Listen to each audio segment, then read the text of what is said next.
¿Cómo estamos? Le vamos a dar la bienvenida Toma asiento, al senador Eduardo Antonini. Bueno, esto es en vivo. Es en vivo, es en vivo. Vivo. Esto es vivo. Exactamente. ¿Cómo estás, Eduardo? Bienvenido. ¿Cómo has pasado? Bien, bien. Hoy no es el mejor día, pobre Karina. Le toca la peor parte, ¿no? Le tocó la peor parte, sí. Sí. Esos días inhóspitos. Sí. No, y además ahora estamos hablando también con Jorge Cabrera de San Carlos, con algunas situaciones de gente en situación de calle. Hoy de mañana escuchábamos también en Radio Sarandí que hay en todos los departamentos se constata presencia de gente en situación de calle y bueno, y además un tiempo que si bien estamos acostumbrados a los inviernos duros, ya esto como que va más allá de lo que habitualmente en Uruguay estamos acostumbrados, ¿no? Y bueno, y siempre terminamos pensando en la misma solución, la solidaridad de la gente. Allí en San Carlos estaba pidiendo colaboración de la gente, básicamente alimentos y algún abrigo para enfrentar alguna situación. Si bien ya tenés actividad parlamentaria en tu experiencia, el hecho de estar ahora en el Senado, Eduardo, ¿qué cosas diferentes tiene con la Cámara de Diputados?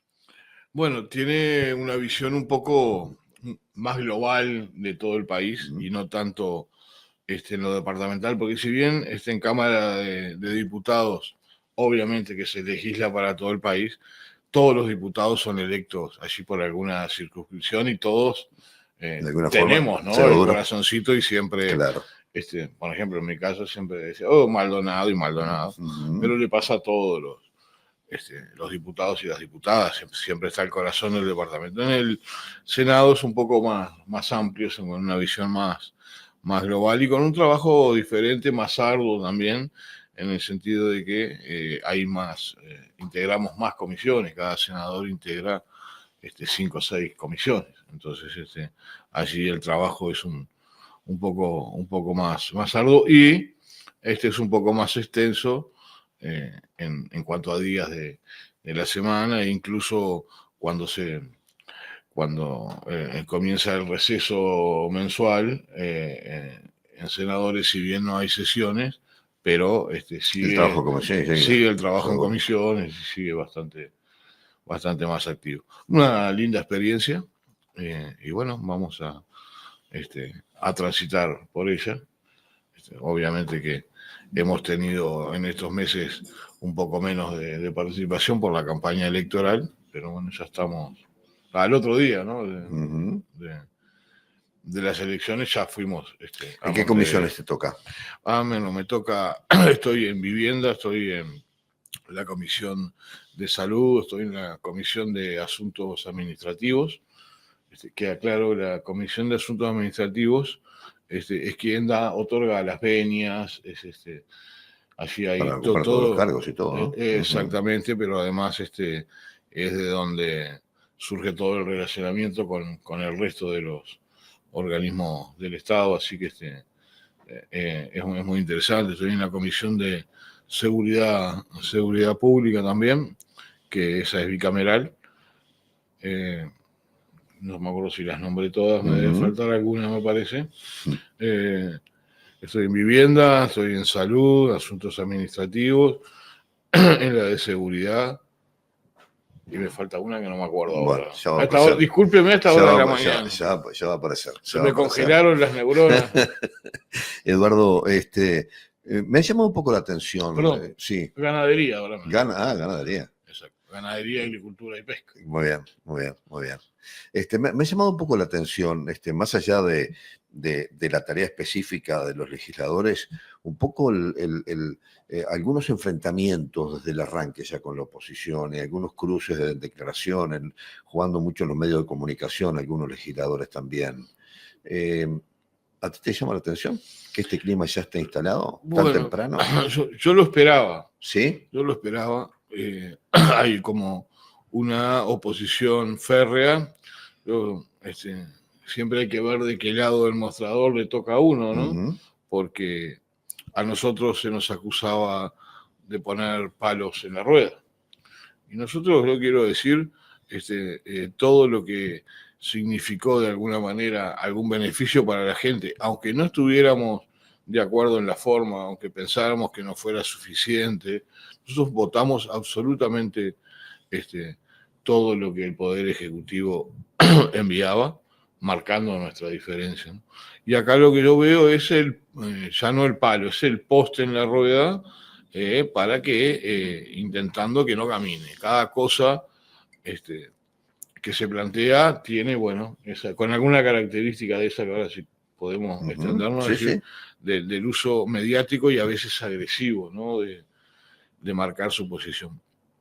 Que básicamente se circunscribe ahí a algunos senadores, ¿no? No a todos, que están como con pintura de guerra, ¿no? Así, constantemente.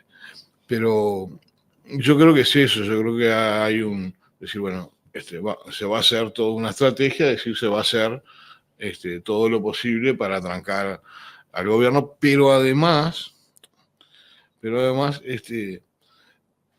sabiendo y aprovechando de que en Cámara de Diputados no hay mayoría, entonces ahí obliga no solo a negociar, sino también, pero bueno, creo que ahí sí básicamente están tratando de trancar, de que no avance. Y algo que también acentúa en estos días es que hay elecciones en el Partido Nacional. Se elige al presidente del directorio y cualquiera de los tres candidatos, obviamente, ninguno quiere marcar o lo que pueda ser tomado como una debilidad. Entonces allí también existe una posición, incluso pasó ahora con el tema de caja de profesionales, que nos pidieron para votarlo el 30.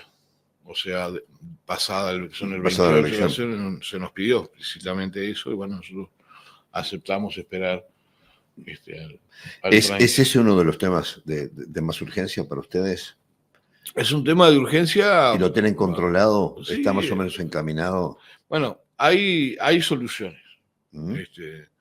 Lo que salió votado de Cámara de Diputados, bueno, tiene algunas cosas con las que no concordamos, pero lo que queremos es buscar los acuerdos.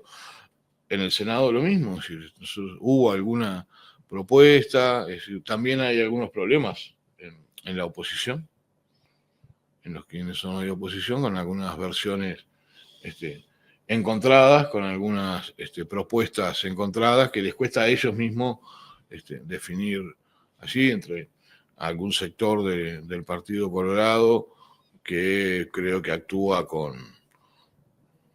como oposición, pero con una responsabilidad parlamentaria, como es el sector de Vamos Uruguay, de Bordaberry. Quiero recalcarlo, como oposición, pero mucho más, en una actitud mucho más responsable. Y después ha habido problemas para ponerse de acuerdo, pero estamos esperando. Como les dijimos, esperamos al 30 que pase y va a haber una solución. Es un problema que afecta a un montón de compatriotas, a un montón de ciudadanos, y que, bueno, tiene que tener una solución. Y no siempre las soluciones tienen que pasar enteramente por el Estado. Entonces, allí veremos. Hay salidas. El 30 te puedo contestar con más certeza. Lo que ustedes a nivel de senadores, por ejemplo, han podido avanzar, ¿de alguna forma ha sido compartido o ha sido consultado con los propios interesados de la Caja de Profesionales? Sí, todos. Básicamente el trabajo se hizo en Cámara de Diputados, pero también yo no integro se creó una comisión especial, yo no la integro. Estaba allí presidiendo compañero senador Pedro Irigoyen, de Canelones, y se recibió, sí, se escucharon todas las voces. Después, en definitiva, siempre hay que legislar por el bien común, ¿no? Y acá el bien común es que la Caja de Profesionales siga funcionando, que quienes ya se jubilaron sigan cobrando su jubilación, y que los que están aportando, bueno, vean que hay una salida. Siempre la solución ideal no existe ni que va a conformar a todo el mundo, pero va a permitir que funcione. Bien, y la sensación es que, pasada esta situación de la elección interna del Partido Nacional, para el 30 pueda salir de senadores y se vote, como se dice habitualmente, a carpeta cerrada en su retorno a diputados. ¿O puede pensarse que allí de repente se abra el tema de vuelta? Bueno, si se da el tema de vuelta, siempre está la Asamblea General, ¿no? Uh-huh. Así que bueno, no, yo no especularía mucho, esperaría el 30, donde la oposición nos pidió hasta esa fecha, supuestamente ellos tienen una propuesta, la cual nosotros queremos escuchar y analizar y votar, porque tampoco nosotros no estamos negados a los aportes que haga la oposición, al contrario.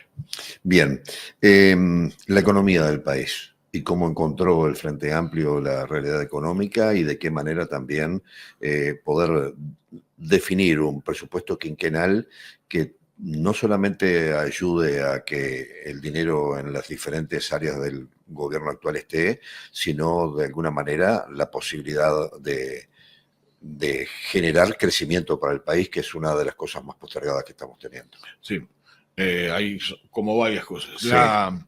Empiezo por lo último. Sí, dale. La economía del país, esto trasciende a partidos políticos que estén en el gobierno. Si uno está como estancada, crece a un 1%, que no son valores de crecimiento a los que el país le permita tener una fluidez económica. Pero esto no es estricta culpa, digamos, del gobierno anterior, porque ya veníamos desde hace, estiman los economistas, desde hace unos 10, 15 años, sí, hay un estancamiento de la economía. Digamos, la economía crece, pero crece mínimamente. Claro. Entonces, eso es un problema. ¿Cuál es lo que está abocado el actual gobierno? Es decir, bueno, precisamos crecimiento económico, precisamos inversión, para que se entienda, para después poder distribuir, o sea, para poder aplicar el programa del Frente Amplio, nosotros precisamos crecimiento económico. El país necesita tener un crecimiento y en eso estamos abocados a tanto el equipo de economía como todos. Estamos tratando de contactar inversores para que confíen en Uruguay, vengan a invertir y podamos tener un crecimiento económico. Recordemos que, bueno, algunas de las grandes inversiones que se hicieron al país fue ya hace varios años, que, bueno, levantaron la economía, levantaron más puntos del Producto Bruto Interno. Estamos trabajando para eso, el equipo económico está abocado a eso. Entonces, contestado eso, ¿cuál es la situación real? Y la situación real que encontramos en el país es la rendición de cuentas. Tenemos graves problemas. Encontramos una situación quizás un poco peor de la que habíamos visto.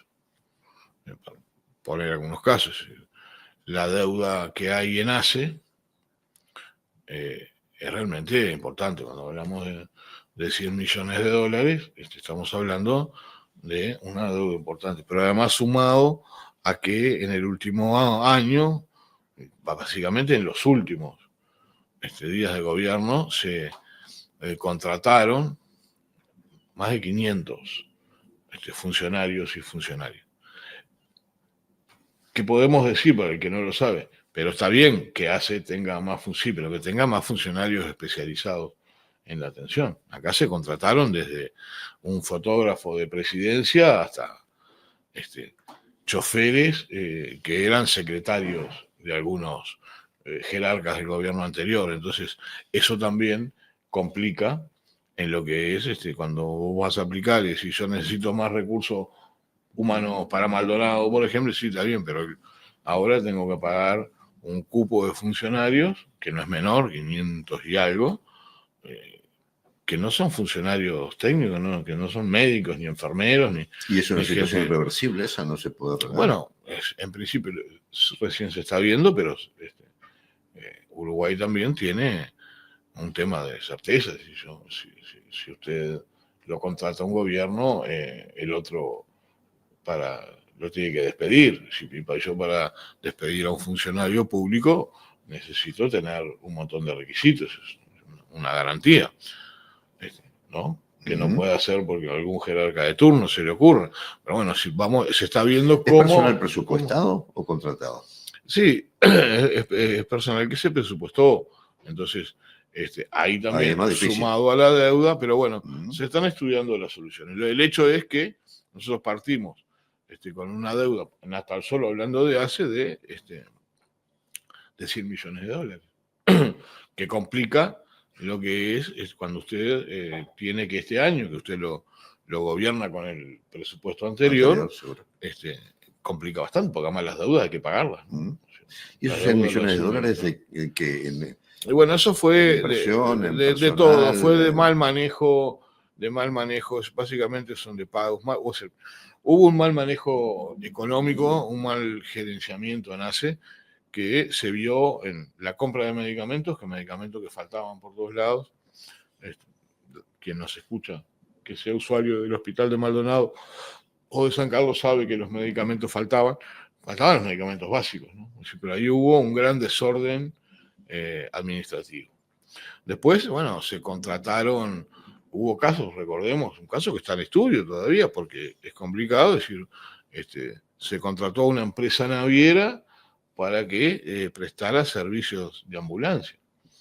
Una empresa naviera. Y bueno, y ahí se fueron muchísimos recursos, pero además se instaló esa lógica de que después que están trabajando y brindando no solamente servicios de ambulancia, incluso brindando los servicios de quienes manejan las ambulancias o el personal de atención, médico o de enfermería.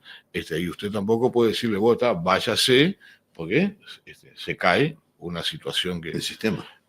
Exacto, entonces ahí se está también trabajando. Hubo un muy mal manejo, se hicieron compras por adelantado, pero que en definitiva no redundaron en la población, porque si algo fue en todos los departamentos, no solo en Maldonado digo porque estamos acá y no mismo, hubo un mal manejo del tema hospitalario, los hospitales se vinieron abajo, faltaban los medicamentos, faltaban especialistas, entonces hubo un gran desorden administrativo que ahora hay que ordenar más allá de la deuda, pero eso también complica. Entonces, en definitiva, nosotros heredamos, fíjese que se firmó Arasatí un par de días antes del cambio de gobierno, y ahí se está negociando con las empresas, es decir, tuvimos lo del ferrocarril central, que bueno, también se está conversando así para tener una solución, porque todo eso es plata que tiene que pagar el Estado. El Ministerio de Transporte y Obras Públicas es uno de los también más dañados. ¿Por qué?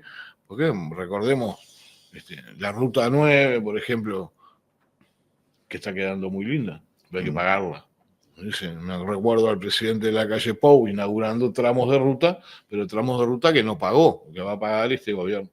Y eso pasó en todos lados, y todos los pagos se iban transfiriendo para el próximo periodo, se iban alargando, y eso complica el arranque de quien hoy está gobernando, fuera el que fuera, ¿no? Pero bueno, en este caso nosotros, que tenemos un programa además para cumplir. Entonces, ahí recuerda aquella dicotomía que decía Jorge Díaz, prosecretario de Presidencia, nos dieron una Ferrari, pero estaba chocada y no tenía motor, y O'Donnell, calmando las aguas. Tiene razón Díaz, lo que pasa que también tiene razón O'Donnell, es decir, yo tengo que salir a buscar inversiones, no les puedo decir que el país está muy jodido. Y en definitiva, las economías, con mayor o menor lentitud, siempre se van acomodando. Así que el resultado es ese. Fue una administración bastante desordenada en general en todos los ministerios, que vamos a tener que resolver. Sí, la situación del Estado no es la mejor, pero Uruguay sigue teniendo ese margen de captar inversiones, o de captar flujo de capitales e incluso de asumir préstamos de deuda, ¿no? Porque en definitiva las cosas del Estado tienen que seguir funcionando. Eduardo, el tema de la definición del cargo de fiscal o de los fiscales, porque hay dos opciones que se están manejando, una que haya un fiscal de corte y otra que pueda haber un triunvirato, ¿sí? Que sería una novedad para el país. pero que de alguna forma estoy viendo que hay más gente de la que yo suponía que está a favor, ¿sí? ¿Tenés opinión formada sobre eso, sobre esas alternativas? Bueno, primero que nada, tengo opinión formada sobre el caso en general. Sí. Si no podemos seguir en esta situación, Claro. está claro. Sí. Eso es lo primero. Lo segundo, que es sumamente importante, la culpa de que estemos en esta situación es del sistema político, es decir, de todos los partidos. Sí. ¿No? Es responsabilidad de todos los partidos. Porque cuando se quiso poner, ¿no?, algún nombre, decía ese nombre no, después el triunvirato, pero ¿quién integra el triunvirato? Es decir, en definitiva, desde el sistema político no hubo un acuerdo y hoy tenemos situaciones complicadas. Nos complica la situación en general y complican algunas situaciones que crean suspicacias, que crean en alguna parte y en otra de la ciudadanía opiniones encontradas, situaciones que a veces no son claras, y el problema es que no tenemos un fiscal de corte designado, sea en la forma de unipersonal, triunvirato o de la forma que sea, no tenemos. Y vamos a tener que atenderlo. Es decir, yo creo que estamos llegando a un punto, percibo que vamos a encontrar una solución. Espero. Pero percibo eso. Claro, pero es que vos lo percibís, bien, pero la realidad indica otra cosa. La realidad indica que cada vez está más picado el partido. Lo que pasa es que hay algunos pícaros que se aprovechan, ¿no? Y también, Jorge, unas cosas de lo que se dice en los medios de prensa y por las redes sociales, algunos legisladores, de que eso nos quedó colgado hoy, y otra cosa es lo que dicen cuando se sientan contigo en una comisión a analizar un tema que, en definitiva, todos sabemos y todos reconocen, a pesar de aquellos más mediáticos, criticones más mediáticos, reconocen cuál es la situación que existe. Si esto no da para más, y la culpa es nuestra de todos. Pero después, bueno, claro, cada cual se para y dice, no, con el caso de Charles Carrera esto, con este caso, con el caso de Percival esto, pero es la oportunidad allí de algunos de marcar una oposición. Pero en definitiva todos sabemos qué es lo que pasa y hay que solucionarlo. Yo percibo, por eso decía, lo que percibo es por fuera de lo mediático, de que va a haber una voluntad para solucionar. ¿Cuál de las dos opciones es la que más? Bueno, habrá que sentarse. A mí personalmente yo creo, no, lo de los triunviratos y los colegiados no me gusta mucho. Me parece que tiene que ser nombrada una persona que tenga consenso. Es decir, consenso 100% nadie va a lograr, pero bueno, donde tenga un amplio consenso habrá que sumarse a esos amplios. Y sin manejar nombres. En la del mano a mano, ¿circula algún nombre? Sin que me lo digas. Porque en definitiva creo que el gran secreto de la solución del tema es que no se sepa, que no se sepan los nombres que se pueden estar manejando. Hay un par de nombres. Cuando trasciendan. Hay un par de nombres que se comentan por los pasillos y que quizás puedan cumplir con eso que te decía, lograr los consensos más grandes que nos permita decir, bueno, si alguien no está de acuerdo, pero con amplios consensos, marchemos. Porque, en definitiva, nosotros desde el Parlamento, desde el Senado, nosotros damos la venia para que el fiscal de corte, para quien sea fiscal de corte. Y eso también nos permite, de alguna forma, y voy a decirlo entre comillas, controlarlo. Controlarlo no quiere decir sobre lo que haga en materia judicial, sino lo que se hace en materia administrativa, claro, que es donde a veces se generan algunos problemas, como este último, cuando nosotros citamos a la fiscal subrogante para que nos aclare algunos puntos administrativos. No estamos tocando los temas judiciales, las decisiones judiciales, sino claro. Pero cuando hablas de temas administrativos, está mencionando el traslado de... Claro, pero nosotros teníamos un fiscal de corte que renunció, vino uno subrogante, trabajó, se fue, y ahora tenemos otra subrogante. Pero que no tiene una venia del Senado, no tiene una venia del sistema. Es un interinato que se extiende, claro, ¿no? Sí, claro. Pero no porque ella quiera.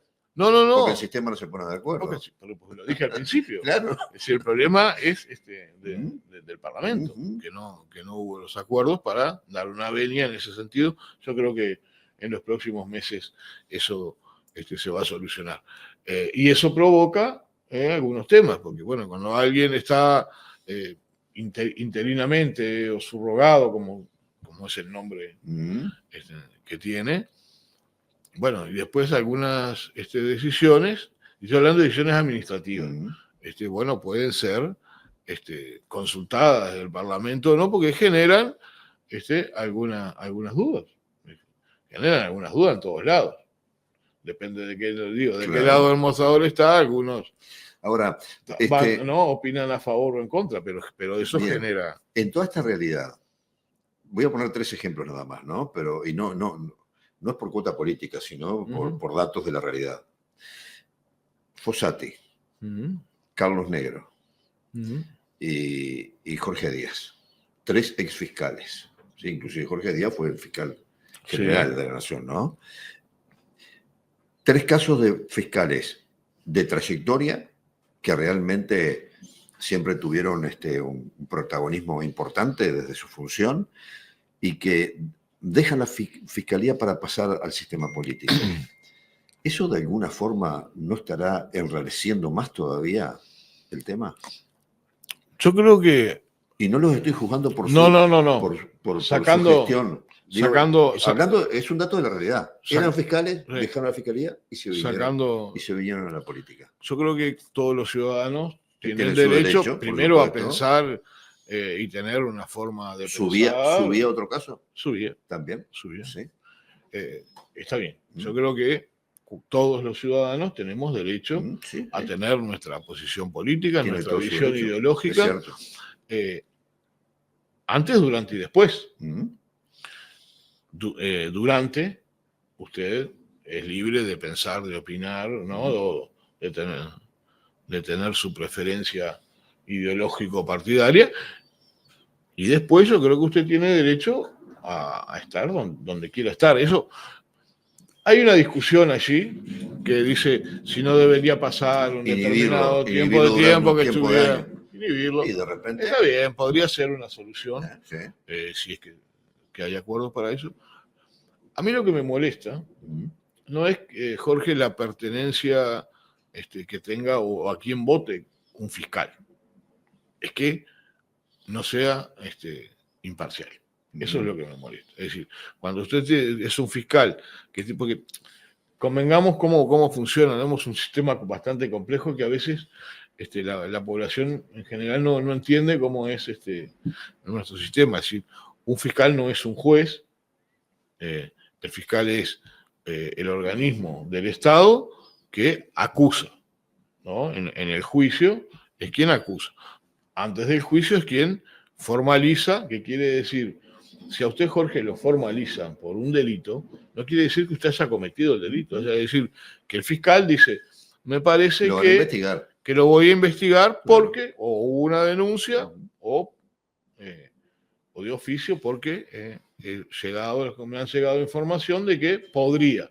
Entonces, pero además es el paso en el proceso. A usted el fiscal lo va a formalizar.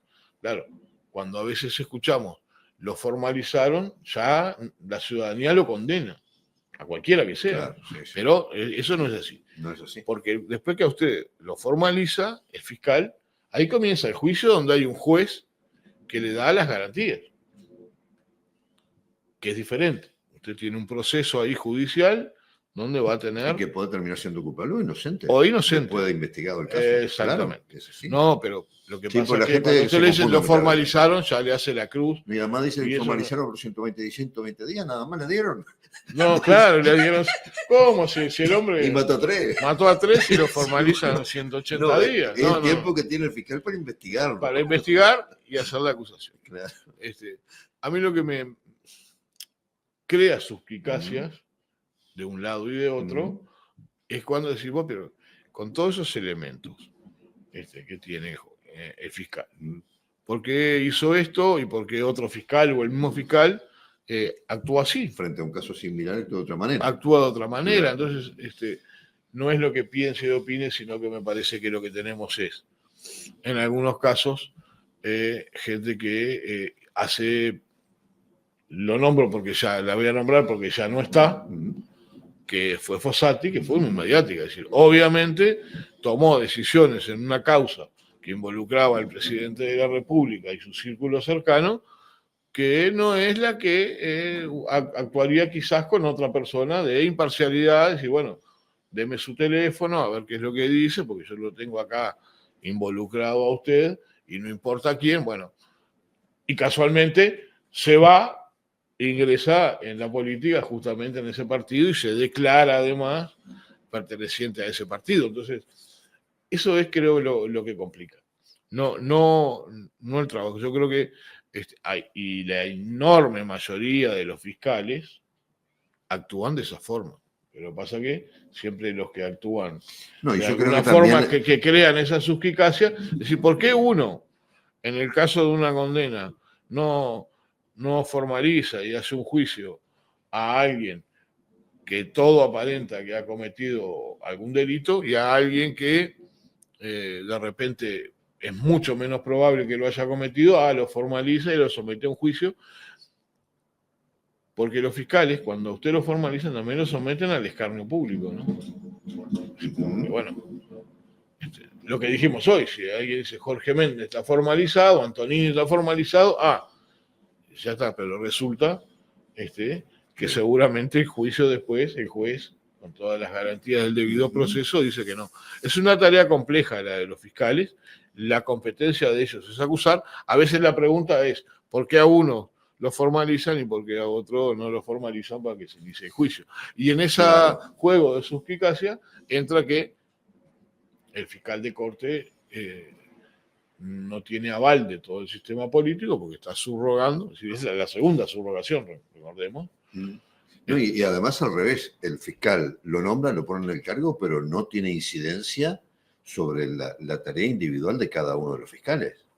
No, claro, tiene, No, pero bueno. No es que mandate, claro, pero no es el que dirige las investigaciones. Pero ahí vamos porque se crean algunas cosas que nosotros por eso citamos a la fiscal subrogante, administrativas, donde me genera dudas de por qué a una fiscal que formaliza nada menos que a un intendente, como en el caso de Soriano, de Besosi, inmediatamente lo traslada. ¿Pero por qué? Más allá de que la fiscal, porque también los fiscales reciben presiones, ¿no? Es decir, hay que formalizar un intendente, ¿no? Que padece como fiscal y yo que formalizo un intendente. Ahora, yo formalizo un intendente y aunque me quiera ir, porque es humano, que digo, sáquenme de aquí, porque no me gusta, porque recibo presiones, porque todo, pero la señal, si yo la saco, es decir, bueno, sigan su trabajo, termine. Ya formalizó un intendente, aguante, porque tiene que hacer. También, ¿por qué? Ahora, el argumento ahí es que la fiscal había hecho publicaciones en su Facebook de tono político. Sí. Que también yo creo que es otro de los temas a analizar, ¿no? Por supuesto que él tiene derecho, como cualquier ciudadano, un fiscal, a tener sus redes sociales, ¿no? Sí. Pero también un poco la función limita. Pero no es la mayoría de los fiscales. Bueno. Pero otro caso. Es decir, usted tiene en el Poder Judicial hay escalafones que son de hecho, que no son, no tienen una clasificación superior, pero hay fiscalías, ¿no? La Fiscalía de Delitos Fiscalía de Delitos Económicos, claro. Fiscalía de Lavado de Activos, son como, Jorge, la frutilla de la torta de su carrera. Cierto. ¿No? Y bueno, si usted lo manda al de flagrancia de no sé dónde, dice, sí. ¿Es penitencia eso? No es penitencia, usted va subiendo, ¿no? Alguien estaba en flagrancia y sube homicidios, que también es, y a los 2 meses lo bajan de vuelta. La ascienden a delitos económicos. Es el caso de Charles Carrera. Y a menos de un mes de esa fiscal asumir en delitos económicos, sin concurso, sin llamado, porque lo que tiene la Fiscalía es decir, cuando tengo lugares para cubrir, hago un llamado de oposición y méritos, porque hay muchos fiscales para que pueden a querer ascender a delitos económicos. Bueno, nombro a quien recién había ascendido sin concurso en homicidios, la nombra la fiscal subrogante en delitos económicos, que es como uno de los top, ¿no? Después de ahí a usted le queda ser fiscal de corte o jubilarse, habiendo llegado a ser fiscal de delitos económicos, ¿no? No hay un punto. Bueno, ahí pasa sin concurso, a 2 meses de haber asumido el homicidio, y menos del mes, una carátula que era de abuso de funciones, la pasa a 3 delitos: fraude, estafa y falsificación ideológica. En un expediente, quiero que asuma la cifra de hojas que tiene ese expediente. 11 millones. De hojas. Sí. En un mes, si usted va a leer, solo se ocupa de eso, y si usted va a leer todo ese expediente, y usted tiene la capacidad y superpoder de no dormir, no comer, no tomar café, no hacerse el mate, solo se dedica a leer, 11 millones de hojas que usted no las lee en un mes, aunque esté día y noche despierto. Es materialmente imposible. Pero, sin embargo, cambia a 3 delitos. Cambia de un delito de abuso de funciones, ¿no? De una acusación de delito de funciones, a 3 acusaciones más graves. Pero después pide prisión, arresto domiciliario con tobillera, prohibición de uso de redes sociales. Es decir, la Constitución de la República garantiza la comunicación. Alguien que no está condenado a nada, ¿por qué no va a poder usar redes sociales, mirar televisión o dar entrevistas? Usted no está acusado, usted no está condenado por ningún delito. Es decir, una cosa insólita. Entonces, bueno, ¿por qué esa fiscal? ¿Cuáles fueron las causas? No, Eso lo que queremos saber no es sobre la actitud de su trabajo, sino por qué llegó, porque te genera cuando vos No, y miras además que todo las eso. investigaciones previas de otros 2 colegas no son tenidas en cuenta. Claro. Y utiliza otro elemento de culpabilidad. O 3 elementos diferentes, con 3 delitos diferentes, que lo que hacen, porque en definitiva, ahora, que es lo que en el caso de Charles Carrera, que ahora comienza el juicio, es muy probable que un juez no le impute ninguno de los delitos. Es muy probable. Pero el escarnio público ya está. Porque cuando a usted le dicen Charles Carrera, dice, sí, porque la justicia le dio fraude. No, la justicia no. La fiscal, le cambió la carátula y le puso eso. Y pidió medidas exageradamente preventivas para alguien que no está condenado por ningún delito y que en su momento, porque en las audiencias también hay un juez, que es el que, en definitiva, pues, si el fiscal pide prisión, tobillera, aislamiento o lo que sea, el juez es el que da la garantía. Había una jueza que dijo, no. Lo de formalización, lo que dice es decir, tiene que estar a disposición de la justicia para declarar, por lo tanto no puede salir del país, pero nada más. Si no hay ni arresto domiciliario, ni tobillera, ni nada. Porque esas cosas inciden en después lo que es en la opinión pública. La opinión pública. Y después usted dice, porque quien no sabe de todo este proceso dice, mire, está condenado por... Y qué poco le dieron, 120 días. Claro. Bueno, pero... Bien, pero dentro de todo este ruido también se vuelve a un caso que tiene 12, 13 años, como el de Perciavale con Díaz. Bueno, yo creo que ahí hay otro tema, que no quiero decir que no sea válido, quiero decir, es otro tema diferente. Ahí lo que sucede es, hay un fiscal, que es el de Derechos Humanos, de Delitos de Lesa Humanidad, que tuvo un problema personal, aparentemente, con quien era en su momento fiscal de corte, que es Jorge Díaz.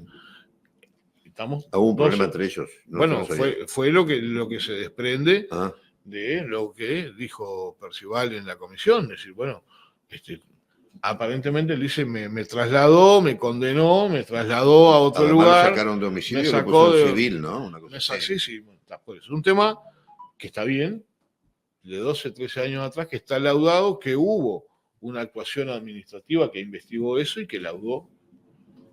Ahora justo que el fiscal de corte es prosecretario de presidencia, bueno, vuelve a insistir Perciavale. Yo creo que ahí hay manija de la oposición de decir, bueno, vamos por Jorge Díaz, que encontramos, Perciavale está enojado, sigue enojado, bueno, yo creo que el error allí, y que lo hizo más mediático, fue que cuando en el Senado se pidió que fuera que recibiéramos a Perciavale, los compañeros, yo no estaba en esa comisión, los compañeros dijeron que no era pertinente. Yo creo que, su opinión personal mía, yo creo que se debería haber dicho, es pertinente, recibámoslo y se termina ahí el problema.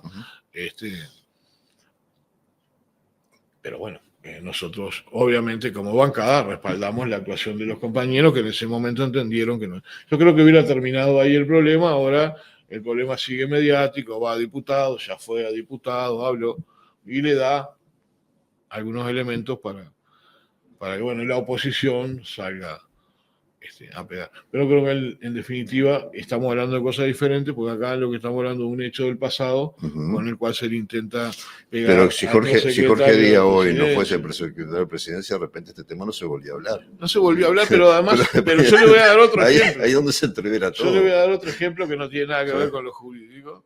En el medio del velatorio de Pepe, el Pacha, secretario de presidencia, dijo, y compramos 4.000 hectáreas en homenaje al viejo. No las compramos.